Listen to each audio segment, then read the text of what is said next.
मानव रोजगार केवल आय का स्रोत नहीं है, यह आत्मसम्मान, सामाजिक पहचान और जीवन की गुणवत्ता बढ़ाने के लिए जो इस्तेमाल होता है वो रोजगार है। मान्यवर यहाँ पर व्यक्ति को रोजगार मान लिया जाता है, उसको पास रोजगार है मान लिया जाता है। 30 दिन के अंदर यदि उसने एक दिन भी काम किया है तो उसको रोजगार में जोड़ लिया जाता है।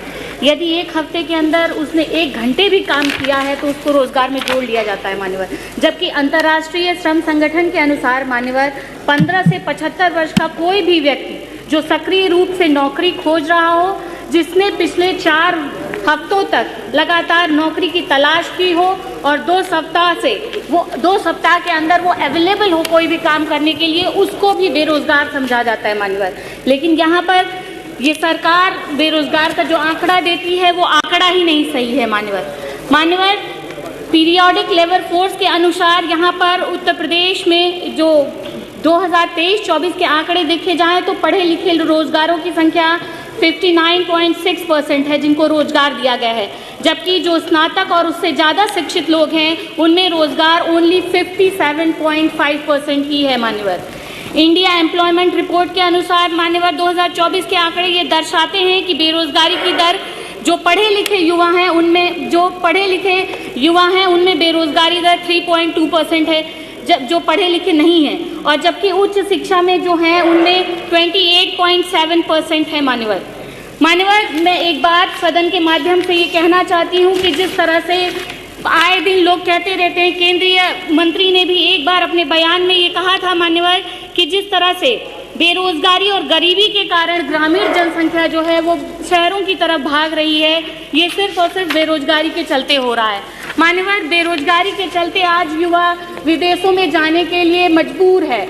अभी वित्त मंत्री जी ये जवाब दे रहे थे एक क्वेश्चन के आंसर में कि कोई जबरदस्ती नहीं भेजा जा रहा है, वो मजबूर नहीं है, वो जा सकता है। जब उत्तर प्रदेश और देश सक्षम नहीं है उसे रोजगार देने में, और आपने एक वो खोला हुआ है पास कि आप जा सकते हैं, वो भी ऐसे देश में जहां पर जीवन का कोई मूल्य भी नहीं है मान्यवर, उस देश में वो मजबूरी ही है उस युवा की कि वो उस देश में जाकर नौकरी करे और उनसे मिले पैसों से अपने परिवार का भरण पोषण करे मान्यवर। जबकि देश भर में इतनी सारी नौकरियां खाली हैं, चाहे वो प्रदूषण नियंत्रण बोर्ड हो जिसमें 50% पद खाली है मान्यवर, उन्हें ही भर दिया जाए तो बहुत सारी नौकरियां ऐसी हो जाएंगी मान्यवर। मैं जिस क्षेत्र से आती हूँ, पूर्वांचल के क्षेत्र से हम जाएंगे सुबह सुबह तो देखेंगे कि युवा मान्यवर दौड़ते हैं इस आशा में कि वो पढ़ लिख कर वो भर्ती करा सके, पुलिस की भर्ती में जा सके, इस आशा में वो सुबह सुबह दौड़ते हैं। जो भी उधर से जाएगा मान्यवर, चाहे वो मेन रोड हो, पगडंडी हो,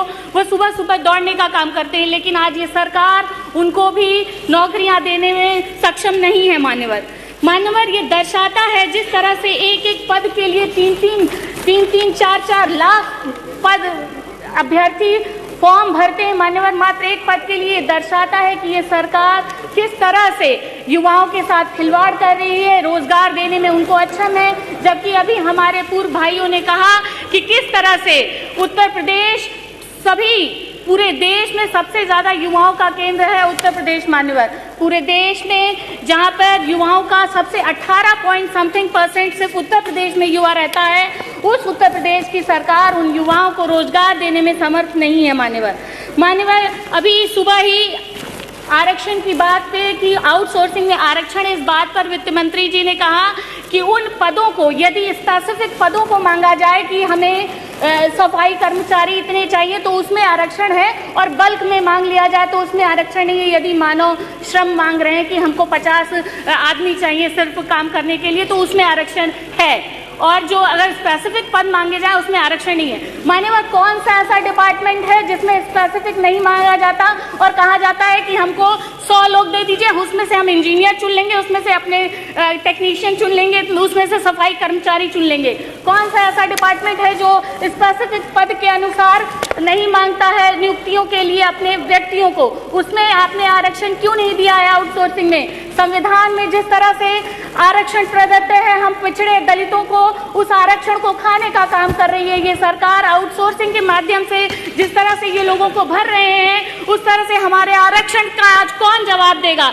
मान्यवर, उन कंपनियों पे भी कोई लगाम नहीं है। आउटसोर्सिंग की जो कंपनियां हैं उनमें अब कहा जा रहा था, क्वेश्चन में मॉर्निंग नहीं आया था कि 10% ही है, उससे ज्यादा कर्मचारियों को ये नहीं निकाल सकते, जबकि आउटसोर्सिंग जिनकी कंपनियां बदल जाती है मान्यवर, वो पूरे कर्मचारियों को अपने माध्यम से रखने का काम करते हैं, उनसे पैसे लेते हैं। और मान्यवर, मैं ये भी बात कहना चाहूंगी इस सदन में कि आउटसोर्सिंग के माध्यम से जिन कर्मचारियों को वेतन मिल रहा है वो कंपनियों के माध्यम से मिल रहा है, वो उसके लिए मान्यवर घूस भी लेते हैं, पैसे लेते हैं, तब उनको वेतन देते हैं मान्यवर, बड़ी मिन्नतियों के बाद उनको वेतन मिलता है। एक दो लाइन से मैं अपनी बात मान्यवर खत्म करना चाहूंगी बस, कि डिग्रियां हाथों में आंखों में सवाल है, डिग्रियां हाथों में आंखों में सवाल है, क्यों मेरी मेहनत का आज ये हाल है? किस्मत को इल्जाम दूं या खुद को कोस लूं, क्यों बहरी बन बैठी ये सरकार है, आज बेरोजगार बेहाल है। बहुत बहुत धन्यवाद।